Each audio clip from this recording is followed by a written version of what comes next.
Hi, this is Ian Thompson, 60 Seconds with Ian. Another great presentation at our sales meeting this morning from Kim Ross from the TD.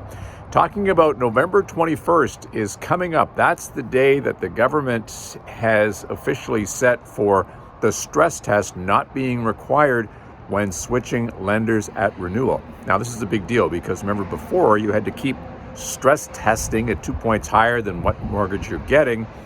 But now, effective on that date, you don't have to do that anymore. Now, there's a big if there. If you're just exactly switching your mortgage, if you're adding money, if you need a little bit more to do a number of things at your house, then it's all over. You do have to do the stress test. So there's always some devil in the details, as they say. But if you're thinking of making some changes with your mortgage, this is good news coming out November 21st. And reach out to Kim Ross at the TD. She is terrific and she can guide you through all those steps. If you like 60 Seconds with Ian, make sure you go to my YouTube channel and subscribe. And if you'd like to book an appointment with me, hit the button below and I'll get back to you right away. Okay? Have a great day.